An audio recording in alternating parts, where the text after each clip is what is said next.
Bismillahirrahmanirrahim. Orang sing ja'a ba'di kemudian melangkahi makom saya ini apa-apaan? Jadi Nabi Muhammad kan apapun hebatnya kan junior. Kok melangkahi makom saya ini apa-apaan? Enggak fair. Sampai Nabi Muhammad itu tanya gini sama Jibril, reaksi Allah gimana ketika melihat Musa seperti itu? Jawab malaikat Jibril lucu. Ya roh khiddatahu, Allah sapal gayane Musa. Biar. Jadi lucu. Ya dibiarin aja sama Allah. Tapi yang jenenge Nabi Musa itu kekasihnya Allah, tetap berkah bagi kita. Betul. Ketika setelah Mi'raj diwajibkan sholat 50, gentenan Nabi Musa kelihatan nabinya.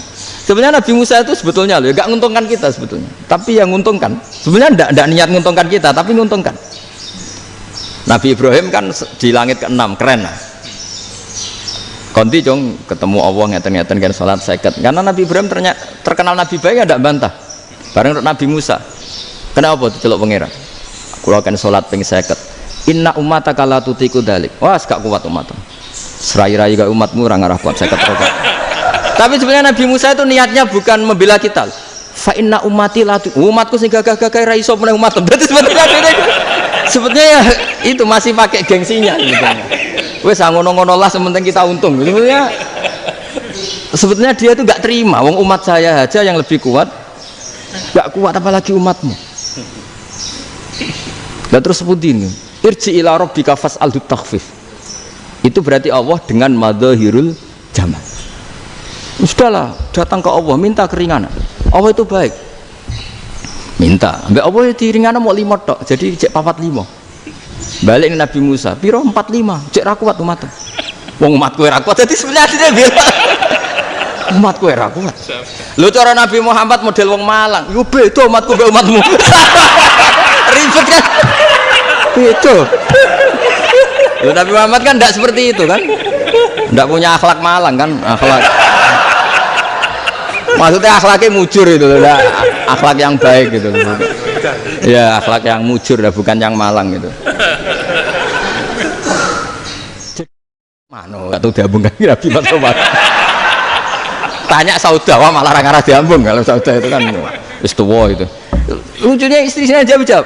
Tanya Aisyah yang mungkin Nabi. Iya, yang mungkin tanya Aisyah. Itu yang usul ya istrinya Nabi Maimunah. Selalu Aisyah. Tanya Mbak Aisyah. Ya Amirul ya Ummul Mukminin gini-gini. Aisyah yang cantik masih perawan kan. Qabbalani Rasulullah bahwa oh Nabi biasa ngambung-ngambung pas Ramadan dan beliau tetap puasa. Akhirnya fakih ngarang kan wa takbil fi Ramadan wa tublah la tubtilu shauma ngambung ora. Iku udah biasa di sini. Ya nasi bojone ayu. Nah ini artinya seasik itu. Jadi garwane Nabi sing ngrasa rodok tuwa. Wah, aku ora tahu ya. Kok Aisyah. Serilek itu dulu itu. Maksudnya orang-orang Islam pertentangan itu. Maksudnya ini ya balik semua ini bedanya orang pesantren sama orang kampus. Kalau orang kampus mau cerita agama itu rahmatan lil alamin, tapi nyontokno rileke ora iso. Agama itu rilek, tapi nyontokno rileke ora iso. Mergo ora rapati ngaji. Contohnya ora iso, dadi mau gawe kaidah mau Islam itu rahmatan. Iya. Paling. Boten seneng mriki berapa juga? Tangannya rektor mulainya biar dibagi yang ini pimpinan sikap provokator nih. Assalamualaikum warahmatullahi wabarakatuh. Bismillahirrahmanirrahim. Rabbi shrah li sadri wa yassir li amri wa hlul 'uqdatam min lisani. Allahumma shalli wa sallim ala sayyidina maulana Muhammadin wa ala alihi wa sahbihi ajmain. Amma ba'du.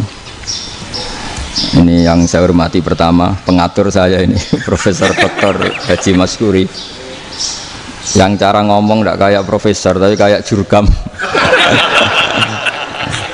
Jadi kalau ciri utama akademisi itu kalau ngomong itu teduh, datar, runtut, sehingga memaksa orang lain itu menerima karena runtutan logika yang terbangun. Nah, kalau ini tidak, pokoknya kasar gitu, pokoknya orang. Ini agak lazim, agak dalam dunia ilmu. Semua wakil rektor, semua yang hadir yang saya hormati, saya seperti yang dikatakan moderator Pak Sinten, Bapak Anwar, bahwa memang saya tidak boleh terikat sama yang di belakang ini karena ini kayak apa ya, ada satu madhab yang anak-anak Unisma semuanya harus tahu, teman-teman di Unisma, menjelaskan itu tidak lebih baik. Jadi karena seakan-akan belum melakukan. Indonesia itu dulu kedatangan Islam itu tidak pernah dipertentangkan antara Islam dan negara, sehingga diskusi itu sudah salah karena para wali itu tidak pernah mempertentangkan Islam dan keindonesiaan atau kebinekaan. Satu, bahwa para wali itu misinya dakwah, di mana-mana dakwah itu pasti ketemu yang berbeda, mulai beda agama, beda pilihan madhab, beda tradisi, beda kultur. Jadi itu tidak perlu dipertentangkan, tapi malah itu jadi lahan dakwah. Sehingga kita ini kalau diminta diskusi hubungan negara dan agama malah bingung, memangnya kenapa. Itu seperti dulu zaman P4, saya punya kawan di Jogja, teman saya nulis tafsir Profesor Zaini, itu pernah zaman Pak Erto disuruh sosialisasi P4 di Papua, apa hubungan Pancasila dan UUD 45. Itu orang Papua jawab, hubungannya baik-baik saja Pak. Jadi yang unik itu ketika disuruh baca Pancasila, 1 Pancasila, 2 ketuhanan yang Maha Esa, nah, akhirnya 6 kan. Kenapa Pancasila jadi 6? Yang unik itu ketika ditanya, ini saya melihat langsung di TV 7 itu, Indonesiaku ini, ada anak-anak kecil ditanya, bendera ini milik siapa? Bendera merah putih itu. Jawabannya apa? Milik sekolahan Pak aja. Karena memang milik sekolahan. Itu yang tanya itu kaget. Milik sekolahan Pak. Nah, tentang tema ini mohon dibaca ini langsung start ya, langsung serius, karena tadi sudah kayak jurkam tadi, ini yang langsung khas ilmuwan. Ini sebagai penghormatan saya pada Unisma, ini khas keilmuan. Imam Zuhri adalah gurunya Imam Malik. Ya, saya ulang lagi ya, Imam Zuhri adalah gurunya Imam Malik. Halaman 29. Ini langsung start, saya baca halaman 29. Dan ini terutama yang para punggawa-punggawa ini. Saya baca ya. Ini teks tidak ada yang saya rubah, memang persis seperti ini. Bismillahirrahmanirrahim. Yaqulu Zuhri, ini gurunya Imam Malik. Fama futiha fil islami fathun qablahu kana a'zama minhu. Innama kanal qitalu haitsul taqon nasu. Falam makanatil hudnatu wa wadu'atil harbu wa amanan nasu ba'duhum ba'do wal taqaw fatafawadu fil hadits wal munaza'ah. Falam yaklim ahadun bil islami yaqilu syai'an illa dakhula fihi. Walaqad dakhalataini kasanaten mithlu man kana fil islam qabla dzalika au aktsar. Terus ini ngomongnya harus santai, nggak boleh provokatif. Begini, kita tahu dalam perdamaian Hudaybiyah itu poin-poinnya itu semuanya merugikan Islam. Di antaranya adalah jika yang Islam masuk kafir harus dibiarkan, karena berarti masuk ke habitat asli. Karena Nabi sebelum jadi Nabi, komunitas pokok itu kafir, sehingga kalau Islam masuk kafir kembali ke habitat. Tapi kalau Islam masuk kafir, kafir masuk Islam itu harus dikembalikan karena dianggap bid'ah. Maka kalau kamu dituduh bid'ah itu tenang saja dulu, Nabi itu ya dituduh ji'ta bidinin muhdas, kamu datang dengan agama yang baru. Cuma agak diteruskan wa kullu muhdasatin bid'ah wa kullu bid'atin dalalah. Jadi orang-orang kafir dulu kalau ngomentari Nabi ya ji'ta bidinin muhdas, kamu datang dengan agama yang apa? Baru. Nabi nurut. Semua perjanjian yang merugikan Islam itu Nabi nurut. Tapi Nabi hanya minta satu hal, jangan ada perang 10 tahun. Dan orang boleh seminar, boleh diskusi tentang Islam. Ya ini dengerin betul ini. Jadi saya tidak akan provokatif, ini pakai logika. Nanti bisa dipakai disertasi doktor. Tapi saya minta orang boleh diskusi, boleh seminar tentang Islam. Akhirnya saat itu juga ada orang yang masuk Islam di depan tulisan itu belum kering istilahnya. Datang ke situ, namanya Abu Jandal bin Suhail bin Amr. Itu datang ke Nabi, ya Rasulullah saya ini mau masuk Islam. Kata orang-orang kafir, ini pertama Muhammad, kamu komitmen enggak sama perjanjian? Kalau kamu komitmen harus kamu kembalikan. Nabi bilang, ya Abu Jandal kamu kembali ke mereka, ke habitat mereka, yaitu menjadi kafir, di komunitas kafir maksudnya. Akhirnya nangis.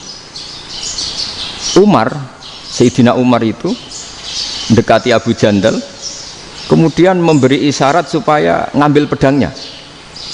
Jadi isyaratnya wong ini baca ora wis. Maksudnya orang-orang kafir. Tapi Abu Jandal nggak mau. Singkat cerita akhirnya kembali ke komunitas kafir. Tapi yang dikatakan Imam Zuhri cara analisis ini nggak bisa pakai provokatif, harus pakai analisis. Innama kanal qitalu haitsul taqon nasu. Yang namanya perang itu menjadikan orang tidak berpikir jernih. Ini poin yang diambil oleh Rasulullah. Kalau dibahasakan Nabi curi kesempatan, maksud Nabi dikatakan mencuri, meskipun itu hanya bahasa ya. Nggak mungkin lah kita bahasakan seperti itu. Saya ulang lagi ya. Kenapa ada perang berkesinambungan sampai tahun ke-8 Hijriah? Mulai tahun kedua ada perang Badar sampai tahun 8 Hijriah itu perang terus. Nabi sama orang kafir perang terus. Akibatnya apa Pak Profesor? Namanya perang itu ya nggak kau bermikir. Pokoknya agar ketemu Islam perang, Islam ketemu kafir perang, nggak kau bermikir. Padahal Islam itu bisa diterima oleh akal sehat, harus lewat diskusi, lewat pengamatan, lewat pemikiran, lewat pengendapan berpikir. Makanya Nabi tahu ini masalah besar. Kalau orang perang terus, itu gak kober mikir Islam, tidak sempat diskusi tentang Islam. Makanya Nabi hanya minta satu poin. Oke, perjanjian ini saya turutin semua, tapi saya minta orang kafir semuanya boleh mendiskusikan Islam, boleh seminar tentang Islam. Mereka bilang iya, pada pikiran mereka kan diskusi paling piye. Ternyata betul. Ada diskusi, terus temanya gini. Kira-kira bener di Muhammad Abu Jahal. Terus Tuhan Muhammad sama Tuhan Abu Jahal itu keren mana? Diskusi. Tuhan Muhammad itu khaliqus samawati wal ardi, yang menciptakan langit bumi. Sebagaimana kampanyenya Muhammad. Ya mereka masih jangkar bilang Muhammad. Kalau Tuhan kita, ya berhala itu yang kita bikin, yang kadang rusak, yang kadang kudanan, terus lumutan, pokoknya terus diskusi. Kita kok bener pengirannya Muhammad.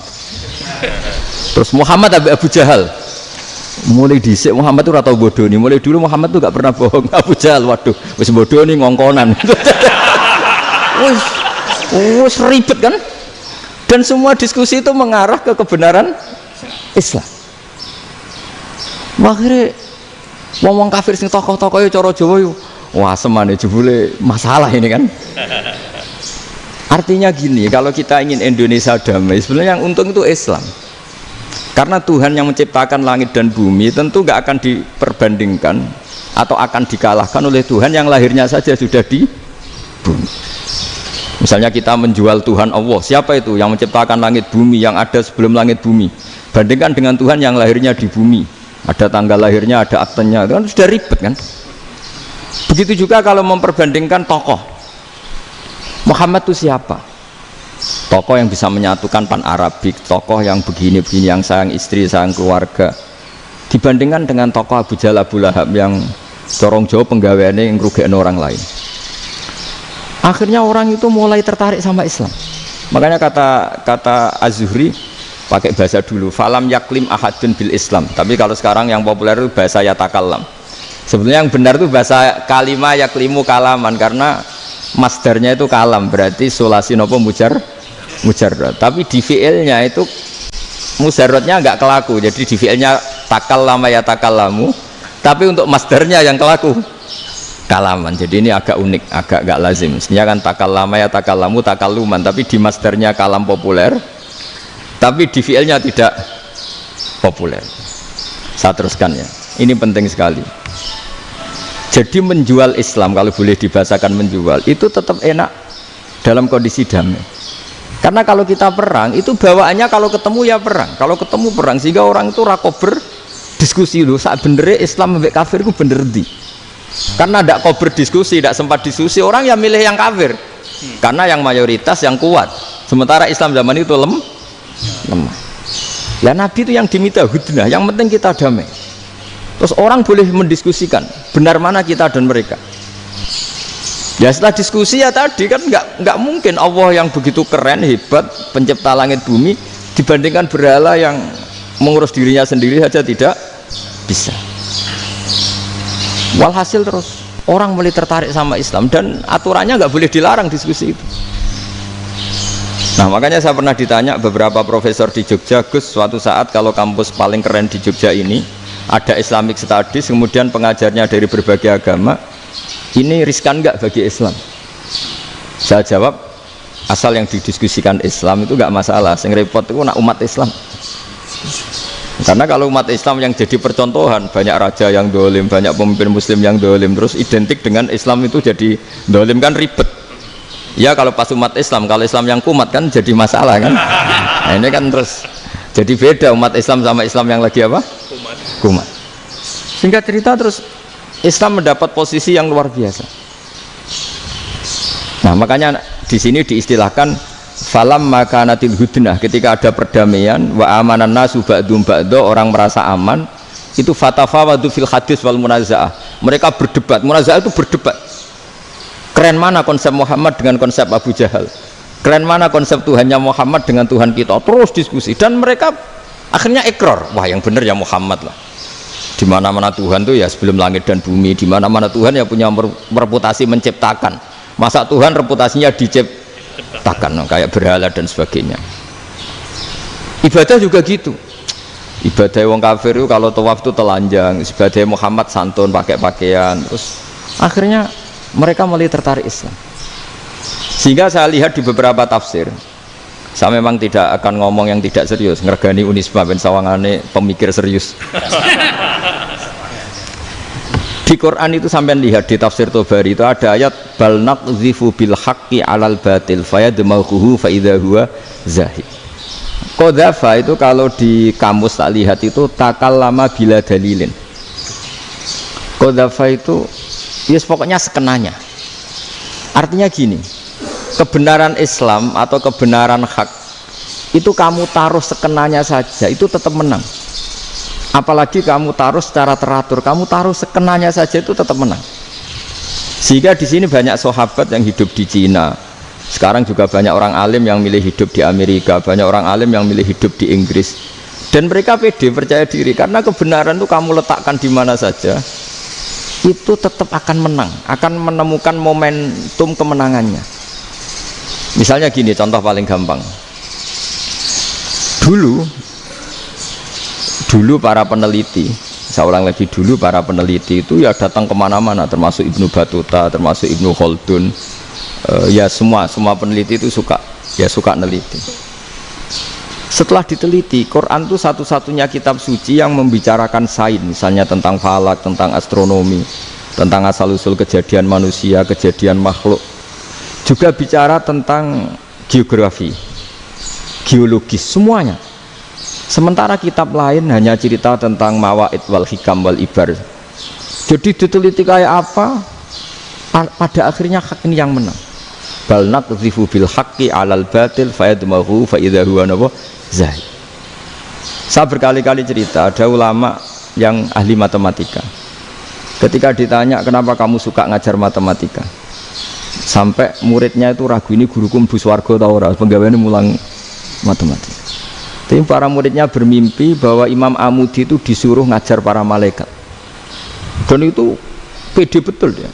Kata Allah, ini ulama saya yang iman kepada saya setingkat iman kamu. Jadi malaikat itu tidak mungkin Gusti, kita menyaksikan langsung engkau, sementara ini di bumi nggak nyaksikan jenengan. Kenapa bisa sepede dan seyakin itu? Akhirnya Imam Amudi disuruh ngajarin matematika. Jadi Anda kalau profesor itu nanti harus sempat ngajari malaikat, itu baru benar-benar profesor. Jadi nanti di akhirat ngajari siapa? Malaikat. Jadi ada seminar yang melibatkan banyak malaikat, narasumbernya itu seorang profesor. Itu ketika kenapa engkau begitu yakin kalau Allah itu Tuhan dan Allah itu Al-Wahidus Shomad. Terus Imam Amudi mulai nulis angka gak beraturan, 2, 3, 4, 5 sampai 1 miliar, 1 triliun, semuanya gak beraturan. Kata beliau, nisbatus naini wasalasa ila ma la nihayatalaha iku nisbatul far'i ilal asli. Mbok angka sebanyak apapun, 2 dibanding 1 ya far'ul wahid, 3 dibanding 1 ya far'ul wahid, semua angka yang enggak terhingga pun dibanding 1 semuanya far'ul wahid. Semua angka sebanyak apapun itu cabang dari angka 1. Fakullu hadhil awalim far'un minal wahidis somad, yaitu Allah Subhanahu wa ta'ala. Akhirnya malaikat tepuk tangan, iya juga. Jadi begitu juga ada ulama itu ahli gambar. Saya dulu ngaji sama Mbah Mun Al-Husunul Hamidiyah, itu kitabnya itu banyak gambarnya. Dan gale gambar yang ngawur betul, mangga ahli gambar. Saya lepol, terus sempurna lele. Semua gambar bangunan, gambar sapi, pokoknya gambar. Ternyata dia menemukan Tuhan itu dari gambar. Gambar serapi ini atau seruwet ini sama. Gambar rapi sama ruwet itu sama kalau dalam pandangan tauhid. Dimulai minan nuqtah al-wahidah. Kowe cek gambar sing rapi sing indah, cek gambarmu elek, dimulai dari 1 titik, dan titik ini nuqtatil wujud, yaitu Allah Subhanahu wa ta'ala. Jadi nak cara ahli tauhid gak penting gambare api, menang lomba atau ora penting. Butuhe hadis surah ini gambar baik yang rapi maupun ndak adalah min nuqtah dari 1 titik. Ya, alam raya sebanyak ini mbok gambar mbok ora, cek mulai Mars sampai Jupiter kabeh semua bentuknya yang banyak ini semuanya min nuqtatil wujud, yaitu dari titik wujud. Gini kok Allah Subhanahu wa ta'ala. Di sini hebatnya ulama-ulama, mbok dia pengajar matematika, mbok pengajar gambar, semuanya dipakai perangkat untuk tauhid.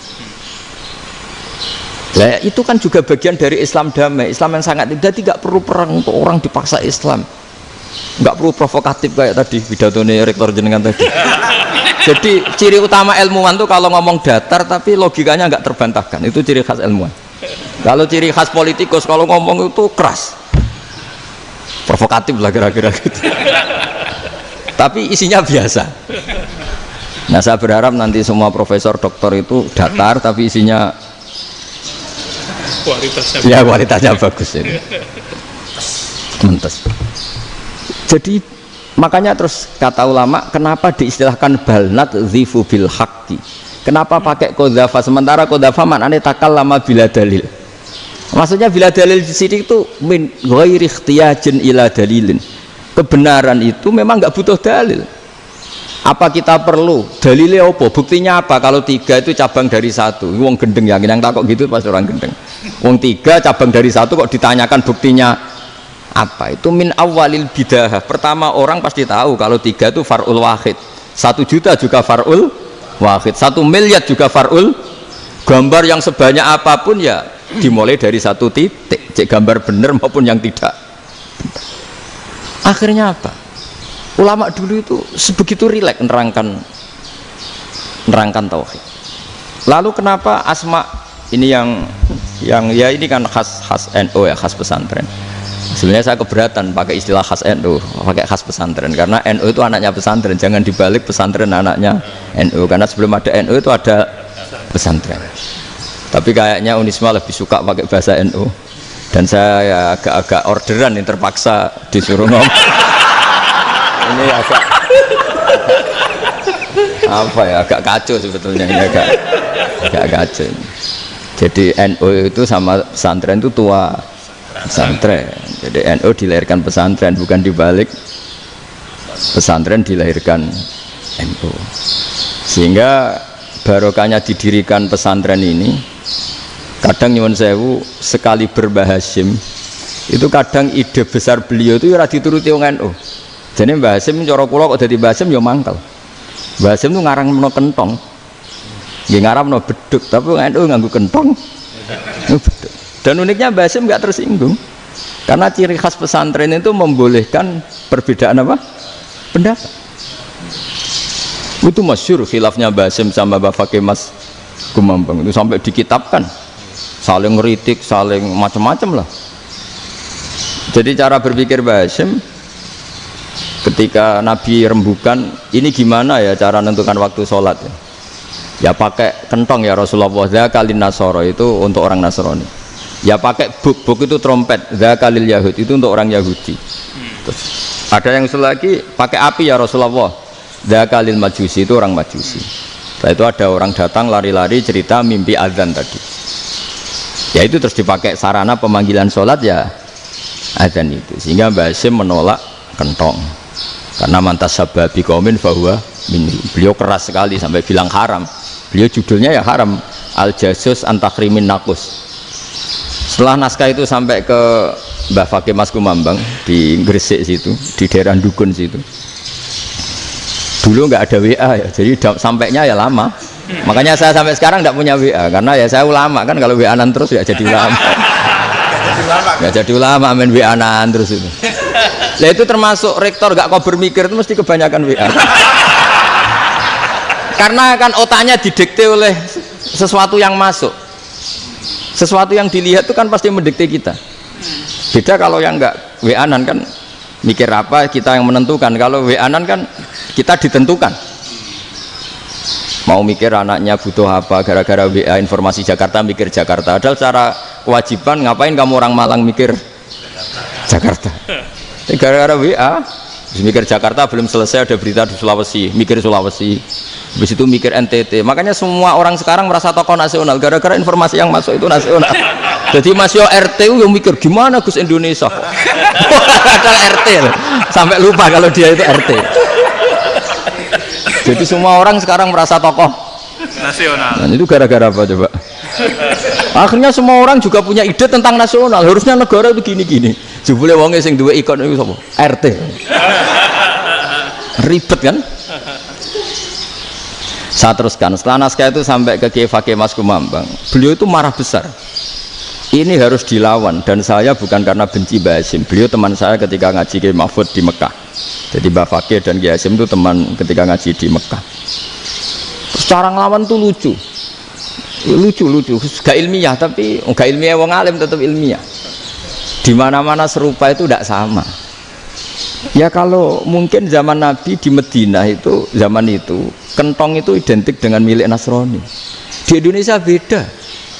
Pos kampling ya kentong, kebakaran ya kentong, wae sarapan orang di LP ya pakai kentong.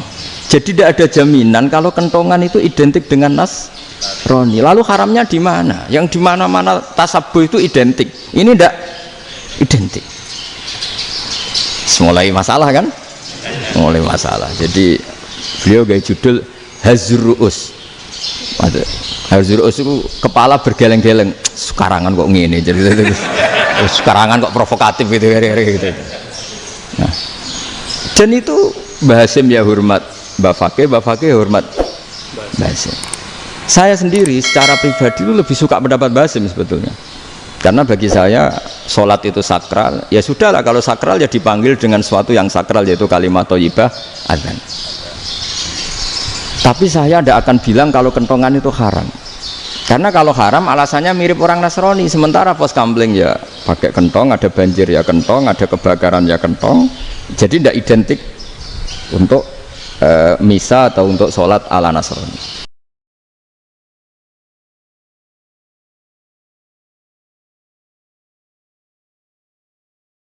Allahumma salli wa sallim ala